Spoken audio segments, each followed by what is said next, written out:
नमस्कार दोस्तों, एक बार फिर से आज हमारे चैनल में आपका स्वागत है। अब तक हमने जो नरेशन के सेंटेंसेस पढ़े, अब तक पढ़े असर्टिव सेंटेंस, इंट्रोगेटिव। अब हम पढ़ते हैं आज इंपरेटिव सेंटेंस। इंपरेटिव सेंटेंस का मतलब क्या होता है? आदेशात्मक वाक्य। आज उसको कैसे चेंज करना है उसको हम देखते हैं। इससे पहले हम कहेंगे जिन लोगों ने अब तक चैनल को देखा है वो, या फिर आज पहली बार देख रहे हैं, वो लाइक सब्सक्राइब शेयर कर दे चैनल को और आगे बढ़े और देखते हैं इंपरेटिव सेंटेंस। इंपरेटिव सेंटेंस में क्या करना है? हमको पता है कि रिपोर्टिंग स्पीच में हमको क्या क्या मिलना चाहिए? पास्ट में मिलना चाहिए, सेड या सेड टू मिलना चाहिए, तभी चेंज होंगे। तो सेड और सेड टू मिलने पे क्या क्या करते हैं? अगर हमारा रिपोर्टेड स्पीच का जो वाक्य है वो हमको दिख रहा है कि उसमें कुछ आदेश दिया गया है, आदेश वाले वाक्यों में हम क्या लगाते हैं? सेड टू की या सेड की जगह क्या लगाएंगे? ऑर्डर्ड लगाएंगे। क्या लगाएंगे? ऑर्डर्ड। दूसरी चीज, अगर किसी से किसी कार्य के लिए प्रार्थना किया गया हो तो लगाएंगे रिक्वेस्टेड, इसलिए हमने लिख दिया प्रार्थना। सुझाव दिया जाए कि आपको ये काम करना चाहिए तो क्या होगा? सजेस्टेड। उसी तरीके से कोई सलाह दे रहा है तो एडवाइज्ड। सजेस्टेड और एडवाइज्ड में ज्यादा डिफरेंस नहीं। जब कोई बड़ा किसी कार्य के लिए सुझाव दे तो उसके लिए हम सजेस्टेड, सब अगर बराबरी में किया जा रहा है तो इसके लिए हम एडवाइज्ड यूज कर सकते हैं। रही बात फॉरवर्ड की, फॉरवर्ड मतलब जब किसी कार्य के लिए मना कर दिया जाए तो उसके लिए हम क्या यूज कर सकते हैं? फॉरवर्ड। और मना करने पे क्या लग सकता है? फॉरवर्ड और ऑर्डर्ड दोनों लग सकते हैं। इसमें एक चीज और हम ध्यान देंगे कि अब तक कामा इन्वर्टेड कामा की जगह पे असर्टिव सेंटेंस में हम लगा रहे थे दैट, इंट्रोगेटिव में इफ या वेदर लग रहा था, और ओपन इंट्रोगेटिव में हम क्या लगा रहे थे? उसके क्वेश्चन वर्ड। लेकिन इसमें हम क्या करेंगे? तुरंत उसकी जगह पे क्या लगाएंगे? टू लगाएंगे। ठीक है, आगे देखते हैं। अब एग्जांपल देखते हैं। पहले देखते हैं ऑर्डर्ड के लिए, यानी आदेश देने के लिए। जैसे अगर कोई टीचर अपने छात्र को आदेश देता है तब के लिए। एग्जांपल ले लेते हैं।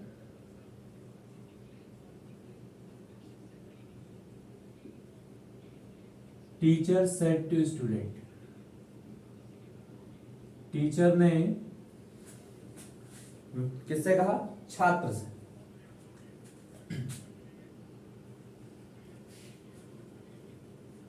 Repeat your lesson.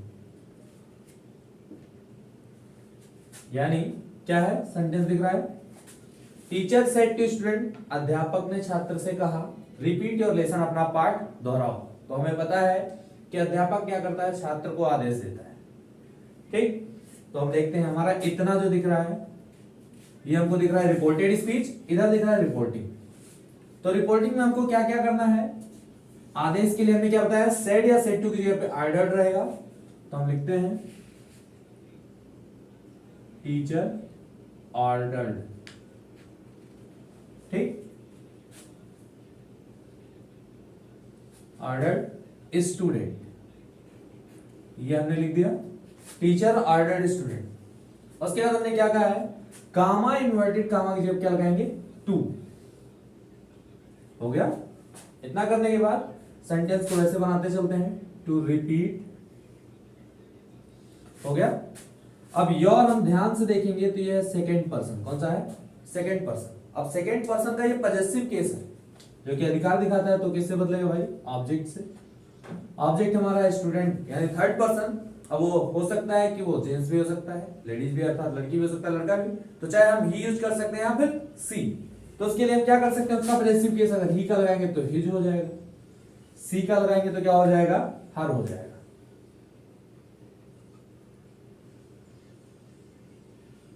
इस तरीके से हम बनाते हैं। एक एग्जांपल और देखें, अगर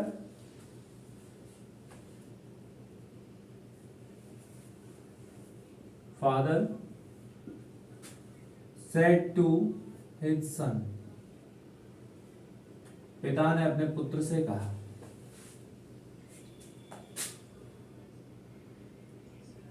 complete your homework.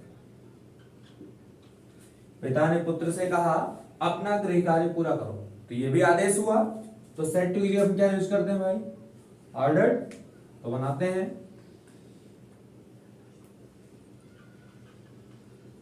Ordered his son. ठीक है, उसके बाद कामा इन्वर्टेड कामा जब क्या आ गया? टू कंप्लीट यहाँ भी योर को अगर ध्यान से देखेंगे हम तो सेकंड पर्सन पॉजेसिव केस फिर से यहीं पे चलेंगे हम। थर्ड पर्सन का है तो हम क्या लिख देंगे यहाँ पे, his homework, home.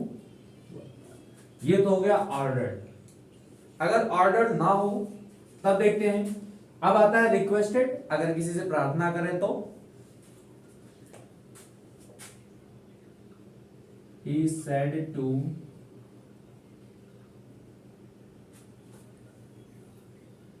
his friend, या फिर हम कर सकते हैं यहाँ पे सी कर दें, सी said to his friend, her friend, इस तरीके से। Please give me your book for some time. हो गया। अब हमको एक शब्द दिख रहा है यहाँ पे प्लीज, जो कि सबको पता है कि ये क्या दिखाता है, निवेदन, प्रार्थना दिखाता है। तो प्लीज यानी रिक्वेस्ट है, तो रिक्वेस्ट के लिए यहाँ पे रिक्वेस्टेड लगेगा। लेकिन इसमें जो प्रार्थना सूचक शब्द होता है वो हट जाता है, इसको क्या कर देते हैं, हटा देते हैं। देखते हैं कैसे। सी, अब चूंकि क्या है, निवेदन है, तो सेट टू ये क्या हो जाएगा, रिक्वेस्टेड। सी रिक्वेस्टेड हर फ्रेंड, हो गया। फिर कामा इन्वर्टेड कामा की हमने क्या किया, to.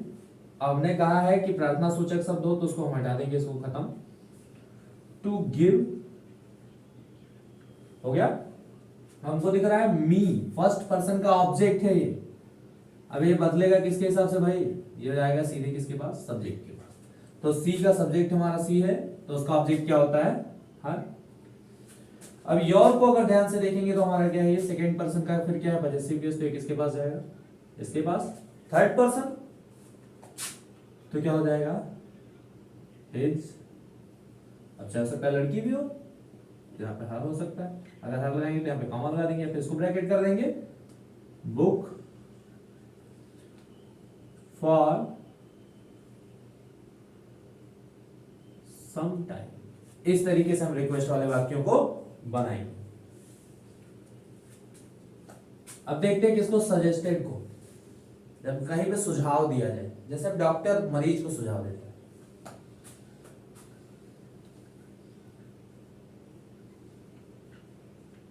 Doctor said to patient, doctor ने रोगी से कहा,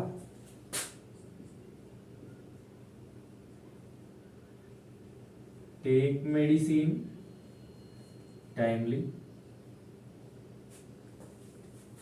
समय से दवा लो, फॉर बेटर रिजल्ट, अच्छे परिणाम के लिए, फिर अच्छे स्वास्थ्य के लिए अच्छे से क्या करो, समय से दवा लो। तो डॉक्टर मरीज को सुझाव देता है, तो सेड टू के लिए हम क्या कर देते हैं भाई, सजेस्टेड कर दे, डॉक्टर सजेस्टेड पेशेंट, हो गया। To take medicine timely for better result. इस तरीके से हम क्या करते हैं भाई, बनाते हैं अपना सुझाव वाले वाक्य।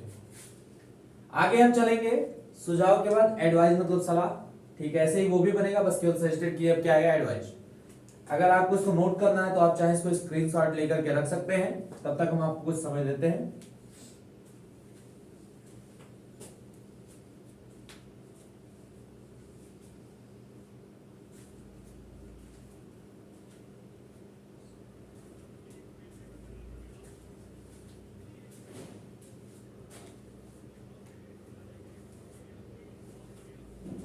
चलिए, उम्मीद है आपने नोट कर लिया होगा। अब हम इसको मिटाते हैं।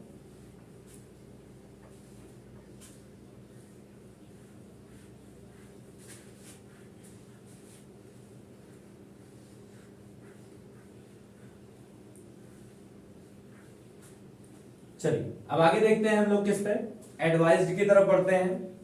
तो एडवाइज में क्या करना है हमको,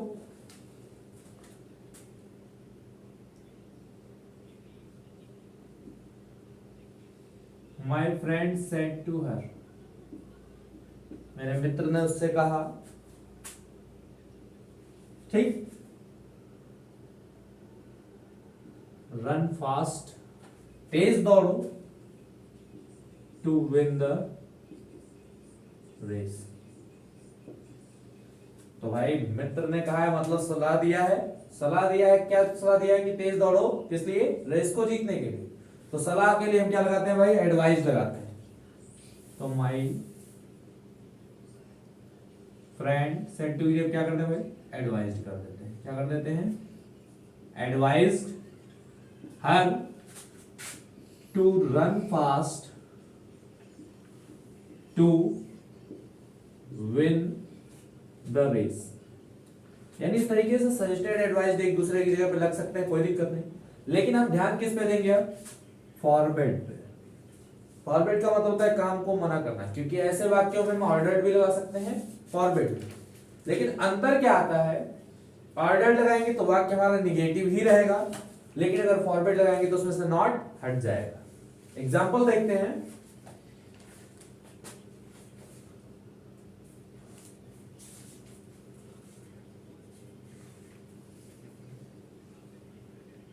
टीचर सेड टू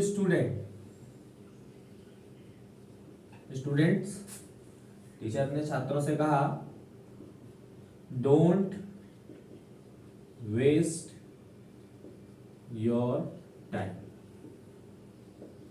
अपना समय बर्बाद मत करो। तो कार्य मना किया जा रहा है कि समय को बर्बाद मत करो। तो नॉट अर्थात मना करना, मना करने के लिए हमने क्या बताया? फॉरवर्ड लगेगा। तो फॉरवर्ड पे हम चलते हैं। तो टीचर सेड टू की जगह क्या हो जाएगा भाई? Forward students. कितना हुआ? हमको पता है यहां पे लिखा है डोंट, इसका अगर विस्तृत रूप लिखे तो इसको हम लिख सकते हैं डू नॉट, यानी कि इसमें नॉट छिपा हुआ है। ये डू नॉट का संक्षिप्त रूप है, ब्रीफ जिसे कहते हैं। अब जब फॉरवर्ड से बनाएंगे तो नॉट को हटा देंगे। अब निगेटिव हटा तो इसमें हेल्पिंग वर्ब की जरूरत नहीं, तो क्या हो जाएगा? टू, इसकी अब क्या है भाई? टू है, टू वेस्ट हुआ। इतना हुआ। योर सेकेंड पर्सन का पॉजेसिव केस, इसको हम फिर से किसके पास चलते हैं भाई? ऑब्जेक्ट के पास। तो क्या हो जाएगा? Their time. अब ये देयर क्यों हुआ? क्योंकि ये third person plural number, third person plural number का मतलब होता है दे। तो दे का ऑब्जेक्ट क्या होता है? देयर। ये तो हो गया हमने जब फॉरवर्ड लगाया। अगर हम ऑर्डर्ड लगाए तो क्या अंतर आएगा? ये भी देख लेते हैं। तो हो जाएगा टीचर ऑर्डर्ड स्टूडेंट्स टू। अब ऑर्डर लगाने का मतलब है कि नॉट लगेगा। फॉरवर्ड मतलब मना करना, काम मना कर दिया तो नॉट खत्म। लेकिन यहां पे मना नहीं किया, आदेश दिया है, तो इसमें नॉट लगेगा। To not waste their time.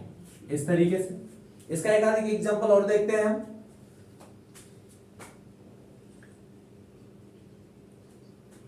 Father said to her daughter, his daughter,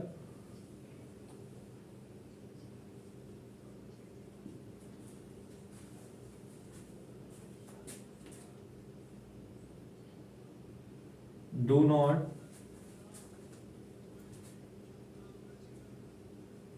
walk so much in night।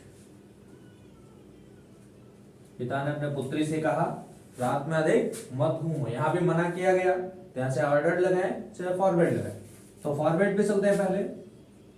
तो फादर, अब इसकी जगह पे हमारा क्या आएगा? फॉरवर्ड हुआ ना। तो हिज डॉटर हो गया। टू, अब फॉरवर्ड लग गया तो ये खत्म, पूरा खत्म आएगा। To walk so much in night, ये हो गया। अगर इसमें हम ऑर्डर लगाएं इसकी जगह पे, तो फादर ऑर्डर्ड, यानी अब इसकी जगह पे क्या आ गया भाई? ऑर्डर्ड आ गया। ठीक। हिज डॉटर टू, अब टू आ गया, ऑर्डर आ गया, फॉरवर्ड में नॉट खत्म था लेकिन ऑर्डर में नॉट रहेगा। To not walk so much in night. इस तरीके से हम इसका यूज कर सकते हैं। ये तो हमारे इंपरेटिव सेंटेंस है। अगले वीडियो में हम देखेंगे एक्सक्लेमेटरी सेंटेंस को कैसे बनाते हैं। तब तक अगर हमारे पढ़ाए हुए में अगर आपको कहीं दिक्कत लग रही है, अभी भी असर्टिव, इंट्रोगेटिव या इंपरेटिव सेंटेंस में कोई दिक्कत आपको आ रही है, तो आप हमसे हमारे पास कमेंट कर सकते हैं, मैसेज कर सकते हैं। आगे की जानकारी के लिए हमारे चैनल को लाइक, सब्सक्राइब, शेयर करते रहें, बेल आइकन को दबाए रखें और अपने नए मित्रों के पास जरूर इसको शेयर करें। और हम उम्मीद है कि आपके ये समझ में लेसन जरूर आया होगा। आगे के लिए ऐसे ही हमारे साथ जुड़े रहें।